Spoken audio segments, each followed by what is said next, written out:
My mother was Roberta Monica Peel. She was born on the 10th of December 1922 to Thomas Barton Peel and his wife Louise Harriet. She was christened Roberta Monica, but in all the years that I knew her, she was known to other people as Monica.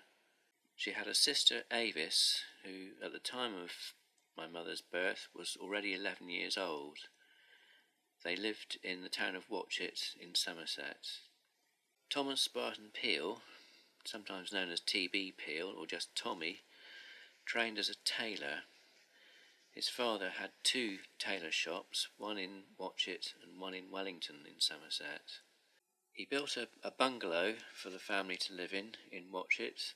It was called Shanghai Bungalow, built in the 1920s. It was not like any other house. It was built in an Oriental style and furnished inside many Oriental trappings, screens and hangings. There were also various other things like polar bear rugs and tiger rugs, suits of armour, swords, spears, all sorts of things that were fascinating and terrible in equal measure.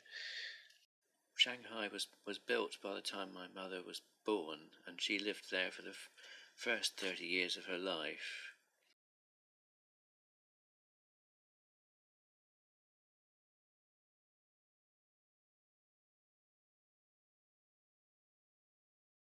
My father was Monica Chambre.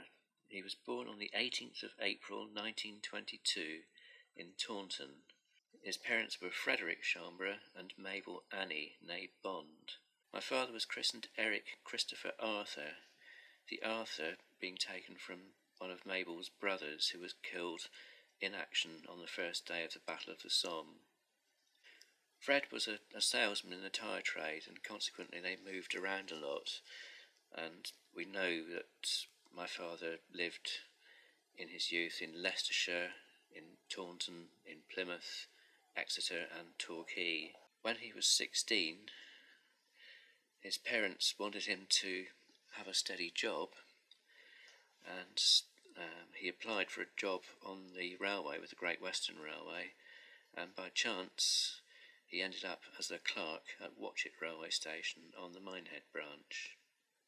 Watchet is not a very big place, and at some stage between 1938 and 1940 my mother and father's paths crossed and they started going out together, and by 1942 they had got engaged.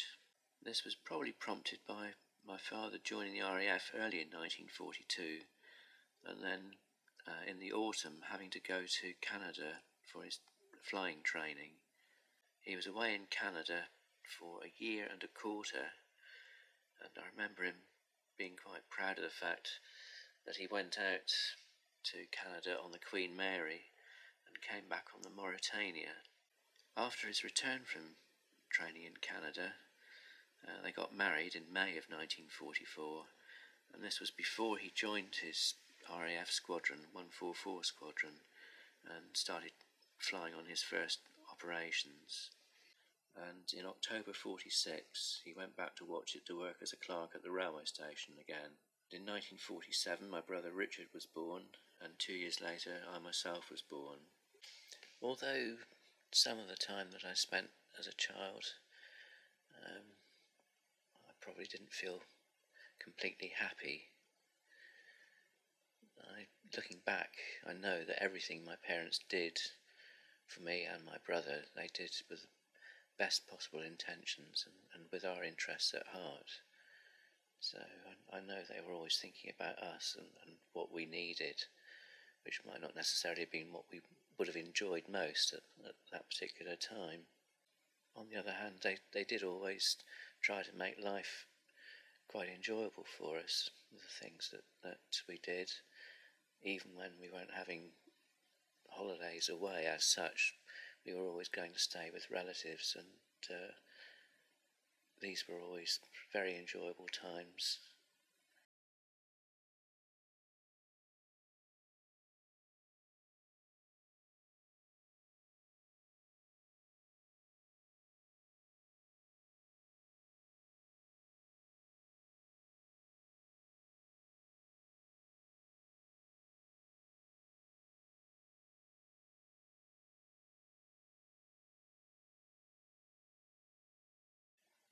In 1976, my parents moved again to Stoke St Gregory, a little bit further out of Taunton, and in fact that was the home in which they stayed for the rest of their married life.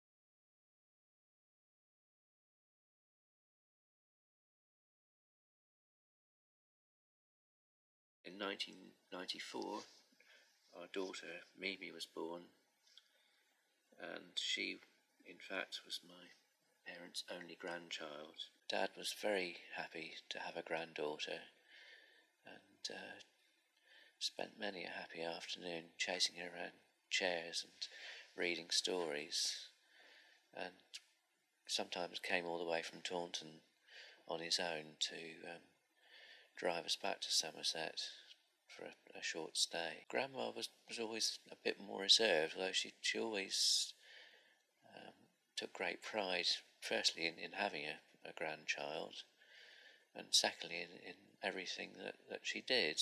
Mimi can't remember very much about her grandfather because unfortunately he died very early in 1999. In 2009 my mother died. She'd been in Stoke St Gregory right up until 2008, but then unfortunately wasn't able to live on her own any longer and had to go into a nursing home for the final months of her life. Thinking about the past can do you quite a lot of good sometimes, particularly if you're filtering out all the bad and concentrating on the good times that you've had with other people. If there are bad things that have happened and you start to dwell on them, this can bring you right down, and it's not a good thing to do. It's all too easy to do, but it isn't for the best. But just looking back at family photos tends to bring you back to the things that you really enjoyed in those days, and the things that other people were enjoying as well, so you tend to get a bit of a round view of what life was like.